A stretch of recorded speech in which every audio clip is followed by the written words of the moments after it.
네, 4장 1절부터입니다. 오늘 이제 11절까지인데요. 어, 어제 말씀이랑 내용이 크게 다르지 않고요. 그렇게 어려운 부분은 없습니다.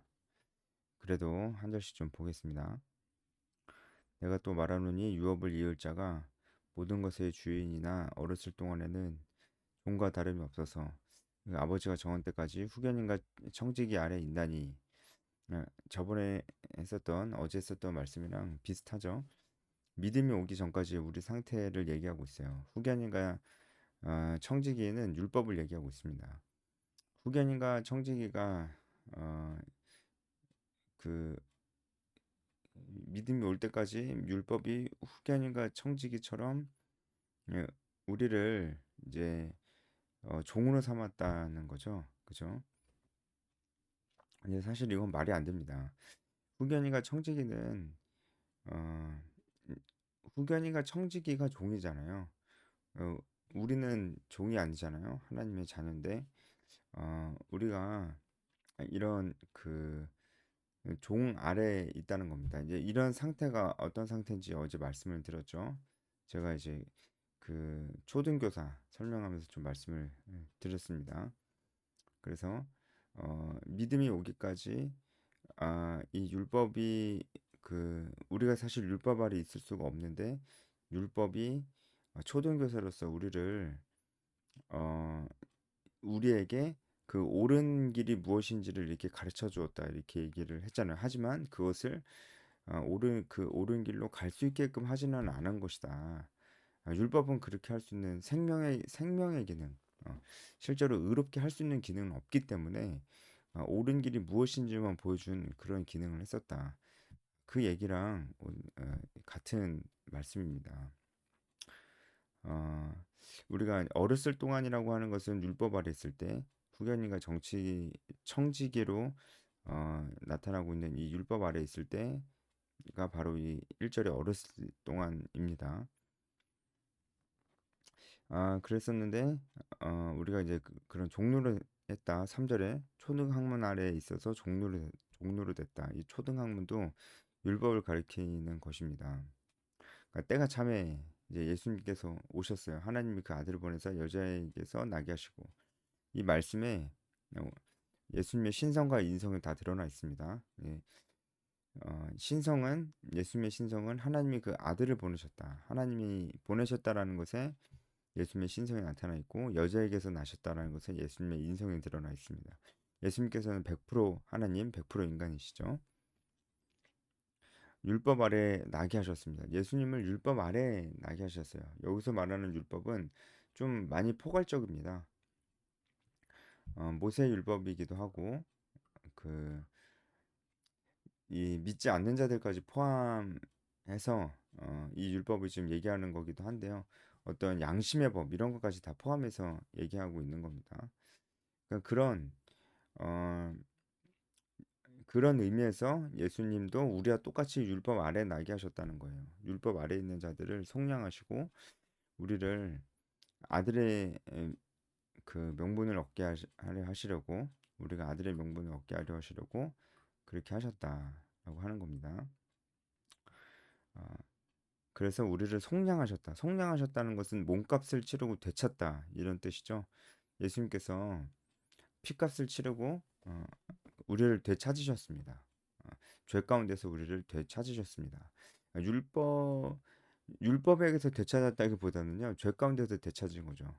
그러니까 율법은 좋은 거예요. 율법은 좋은 건데 율법은 의롭게 하는 기능이 없었던 것뿐이죠. 옳은 방향을 보여주고 옳은 것이 무엇인지를 보여주긴 했었습니다. 하지만 의롭게 할 수는 없었습니다. 그래서 여전히 율법이 있지만 여전히 죄 가운데 있었고 그 죄는 우리가 죄를 지어서 죄 가운데 있던 거죠. 그렇지만 그런 우리가 어찌할 수 없는 상황에 있었는데 예수님께서 우리를 위해서 죽으심으로 우리를 되찾아 주셨다. 몸값을 치르고 찾아 주셨다. 그리고 아들의 명분을 얻게 하셨어요. 하나님의 자녀가 되게 하셨습니다. 이게 은혜죠. 예, 이게 은혜라고 지금 얘기하고 있는 겁니다. 율법이 한 게 아니고요. 하나님의 아들의 명분을 얻게 된 것이, 우리의 의롭다함을 얻게 된 것이 율법, 초등교사, 초등학문, 이 율법이 한 게 아니고 예수님께서 우리를 속량하셔서 일어난 일이다.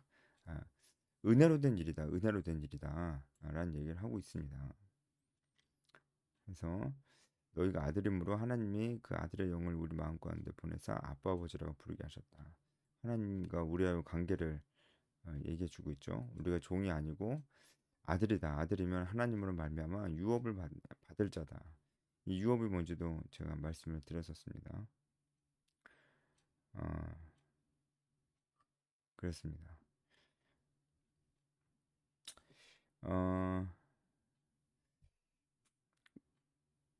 어, 우리가 이 말씀을 좀 이렇게 보면서 좀 우리가 묵상할 수 있는 것은 우리도 혹시 이렇게 음, 율법으로 돌아가려고 하는 모습이 우리에게도 있지 않는가라는 거예요. 우리가 믿음으로 말미암아 은혜로 구원을 받았는데 어, 이렇게 다시 율법으로 돌아가려는 모습이 있지 않느냐라는 겁니다. 네, 지금 갈라디아 사람들이 그러려고 하잖아요. 음, 9절에 보면은 다시 약하고 천박한 초등학문으로 돌아가서 다시 그들에게 종로를 타려고 하느냐 안타까워합니다. 그 모습의 예로 10절인데 날과 달과 절기와 해를 삼가 지키고 있지 않느냐 너네들이 이렇게 얘기를 하고 있습니다. 여기서 이제 절기들이라는 것은 대표적으로 유대인의 3대 절기인 유월절, 오순절, 장막절이 있고요. 이 3대 절기뿐만이 아니고 유대인들의 전통에 의해서 생겨난 나팔절, 수전절, 불임절 이런 절기들을 너희들이 지금 지키고 있지 않느냐. 그리고 달과 어, 날과 달과 절기와 해 그리고 이제 해는 7년마다 돌아오는 안식년 또는 희년이라고 얘기할 수 있습니다. 이런 것들 너네들이 지키고 있으니 초등학문으로 다시 돌아가는 것 아니냐 이렇게 얘기를 하고 있는 건데 여러분 지금 이런 게 나쁜 게 아니잖아요. 유월절 지키고 이런 것들이 나쁜 게 아닌데 예수님으로 인하여서 그 모든 것들이 이제 지키지 않아도 되는 것이 되었습니다. 유월절이 나쁜 게 아니잖아요. 예수님이 유월절 어린 양으로 죽으셨는데 그러니까 율법이 그런 거예요. 율법이 나쁜 게 아닌데 예수님으로 인해서 이제 그 우리가 어, 이런 절기를 이제 지키지 않아도 되게 되었다. 제 이 말입니다.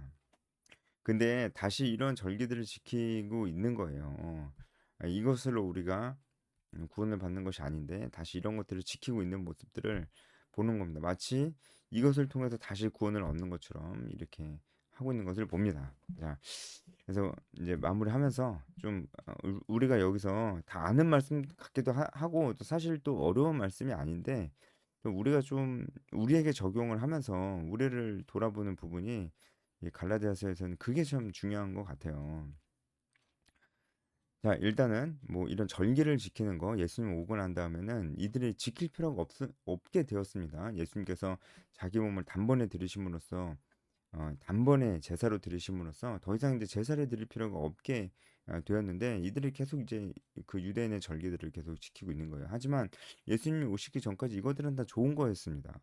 하지만 그것들을 지킨다고 이들이 그것으로 인해서 의롭게 되지는 않았었어요. 왜 그랬냐? 결국은 이제 율법이 어떤 이들로 하여금 의롭게 만들어주지 못했던 이유는 율법의 요구를 온전히 이루지 못했기 때문입니다. 이렇게 생각하시면 쉬워요. 율법은 선한 건데 사람이 율법의 요구를 완전히 충족시킬 수 없어요. 율법의 요구가 뭐냐면 뭐 율법이 지켜야 될 게 여러 가지가 있지만 율법의 요구는 아주 간단합니다. 율법의 근본 정신이죠. 하나님을 사랑하고 이웃을 사랑하는 겁니다. 이것을 인간이 지킬 수가 없어요. 이것을 인간이 할 수가 없다는 겁니다. 왜냐면은 죄 때문에 이 죄를 이겨낼 수가 없어요. 누구도 그렇게 할 수가 없습니다.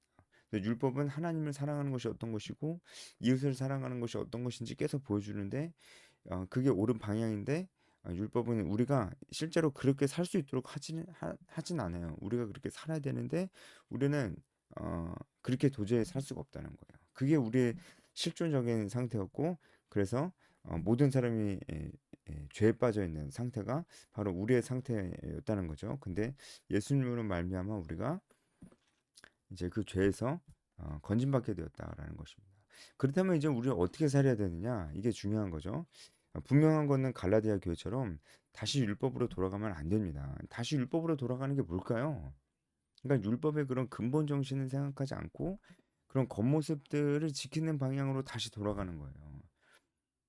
그런 겉모습들을 지키는 것이 가장 중요한 것이다라는 생각으로 다시 돌아가는 겁니다. 근본 정신보다 율법의 그런 원리보다 그 겉모습을 지키는 것이 더 중요한 것이에요. 심지어는 그렇게 해야 구원을 받는다는 식으로 돌아가는 것이 그것이 정말로 안 되는 것이다라는 것을 볼 수 있습니다. 자, 우리 가운데 에, 우리가 절대로 생각하지 말아야 될 거, 우리가 믿음으로 구원받죠? 행위로 구원받는 거 아닙니다. 이건 모르시는 분 없을 거고. 그리고 또 한 가지, 이 우리가 한 번 받은 구원은 취소되는 것이 아닙니다. 우리가 아무리 죄를 지어도 이 구원은 다시 취소되는 것이 없는 것입니다. 이 두 가지는 여러분들이 잘 아실 것 같은데, 중요한 거는 이제 우리가 이 두 가지를 잘 알고 의심하지 않음에도 불구하고 우리가 이 갈라디아 교회처럼 다시 율법주의적인 신앙의 모습으로 갈 수 있다는 거예요. 그런 모습으로 갈 수 있다는 거예요. 이게 바로 예수님께서 제자들에게도 경고하셨던 바리새인들의 누룩입니다. 바리새인의 누룩, 사두개인의 누룩. 제가 예전에 한번 해설을 한 적이 있는데 이 바리새인의 누룩은 이 율법주의적 신앙이고 사두개인의 누룩은 형식주의적 신앙이에요. 이 율법주의적 신앙으로 지금 갈라디아 교회가 돌아가고 있는 거예요. 율법주의적 신앙으로 우리도 돌아갈 수가 있습니다. 우리가 앞에 제가 얘기했던 이 두 가지를 다 의심하지 않고 믿음에도 불구하고 율법주의적 신앙으로 우리가 다시 돌아갈 수 있다는 거예요. 어떨 때 우리가 그럴까? 율법의 근본 정신을 생각하지 않고 그냥 한마디로 형식적인 신앙생활을 할 때 우리가 율법주의적 신앙으로 다시 돌아갈 수가 있어요. 형식주의적 신앙이 뭘까요? 그러니까 어, 제가 많이 말씀드리지만 예배를 얼마나 전심으로 드리냐보단 예배 참석하는 것에 의미를 두고 정말로 하나님 말씀이 어떤 뜻인지를 알려고 하는 것보단 그냥 말씀을 한번 봤다는 것에 의미를 두는 거. 이게 형식의 의미를 두는 거잖아요. 그쵸? 그 진짜 주일 그 하루를 우리가 하나님께 집중하면서 우리 마음을 들으면서 그 무엇보다 우리 마음을 돌아보고 우리 생각을 돌아보고 회개하고 하나님께 집중하는 그런 시간으로 보내기보다 그냥 주일 성수라고 하면 교회 가는 그냥 그런 식으로 교회 가는 게 나쁘다는 게 당연히 아니지만 그런 형식을 더 우선에 두는 그런 신앙이 율법주의적 신앙이라고 볼 수가 예, 있겠죠.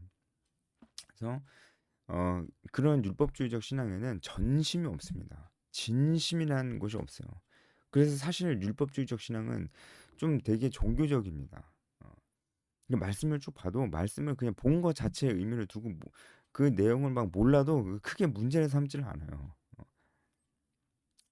그렇습니다. 기도도 기도한 것 자체 그리고 기도를 얼마나 오래 했냐 이런 거에서만 의미를 두고 그 기도의 내용 그리고 얼마나 마음을 쏟았는지에 대해서는 별로 의미를 두지를 않아요. 이게 이렇게 율법주의적, 형식주의적 신앙이라고 볼 수가 있겠죠. 이제 우리가 우리 신앙생활 속에 그런 것은 있을 수 있습니다. 근데 우리가 진짜로 지금 갈라디아에서도 계속 강조하는 게 은혜잖아요. 은혜로 우리가 이 구원을 받았다. 그러면 우리가 어떻게 살 것인가? 다시 율법으로 돌아가는 것이 아니고 이 은혜에 반응하면서 살아야 됩니다. 우리가 이 엄청난 은혜를 받았으면 우리는 어떻게 살아야 될까요? 이런 질문이 끊임없이 우리 스스로에게 하는 거예요. 하나님의 사랑이 그렇게 크다면 그럼 우리가 어떻게 살아야 될까요? 그 사랑에 대한 반응으로 우리는 어떻게 해야 될까요? 이 은혜에 대한 반응으로 어떻게 해야 될까요? 이런 생각을 해야 되는 겁니다. 말씀을 볼 때도 하나님께서 정말 우리에게 원하시는 삶이 무엇일까를 계속 생각해 보면서 그렇게 살려고 하는 것입니다. 네, 그런 의미에서 결국은 하나님께서 우리에게 원하시는 삶, 정말 하나님을 정말 사랑하고 이웃을 사랑하는 거. 하나님을 사랑하는 것도 지정의로 하나님을 사랑하는 거. 우리가 진짜 그렇게 하고 있는가를 생각해 봐야 되고, 하나님을 지식적으로 알아가고 있는가, 진심으로 우리가 말씀과 기도 생활 가운데 하나님 진심으로 알아가려고 하는가, 의지를 드리는가, 시간을 내는가, 물질을 드리는가 이거죠. 그렇게 하나님을 사랑하고 있는가 우리가 생각해 봐야 되고, 그리고 이웃을 사랑하는 거. 이웃을 사랑하는 것은 우리의 사명과 굉장히 관련이 있어요. 사명. 우리가 해야 될 일, 미션. 이 사랑하는 거는 한 손에 사랑을 들고 한 손에 복음을 들고 우리가 실제로 어려운 사람들을 도와주고 우는 자들과 함께 우는 것이 필요하고 그것만 하면 안 돼요. 그것보다 사실 더 중요한 것이라고 할 수 있는 복음을 전하는 일. 그리고 제자를 삼는 일. 마태복음 28장에서 우리에게 말씀하셨던 이것이 우리의 사명이잖아요. 이것을 다 하는 것이 바로 우리가 율법의 근본 정신을 지키는 거예요. 그런데 그렇게 하고 있지 않는데 이게 자기의 신앙생활에 문제가 없거나 아니면은 잘하고 있지는 않지만 그렇다고 못하고 있는 것도 아니다라고 생각하는 것은 문제가 있는 겁니다. 그렇죠? 그렇게 생각해 보면은 우리가 참 율법주의적 신앙생활을 안 하고 있다 볼 수 있는가? 어? 우리가 갈라디아 교회랑 다른 게 있다고 볼 수가 있는가? 그런 생각을 해보게 되죠. 그래서 결국은 저는 정말 하나님의 은혜와 이 사랑에 진짜 전심으로 우리가 집중하고 뭐 잠깐 우리가 막 정신이 딴 데가 있을 수도 있지만 다시 돌아와서 이 사랑과 은혜에 다시 우리가 깊이 생각해 보고 한다면 우리가 정말 나밖에 모르면 살 수 있을까요? 예? 바쁘다는 거 이런 얘기는 여기서 핑계가 될 수가 없습니다. 아무리 바빠도 자기를 위한 시간은 다 내거든요. 그게 나밖에 모르고 살 수 있나요? 저는 그럴 수는 없을 것 같습니다. 어, 정말 결국은 다른 사람을 향하여서 우리 신앙이 다른 사람을 향해야 됩니다. 그러니까 정말 사랑해야 되고 관계를 잘 맺어야 되고 그리고 결국은 복음을 전하고 제자를 삼 일을 해야 됩니다. 이거 말고 우리가 형식주의적 신앙 벗어날 수 있는 다른 방법이 있을까?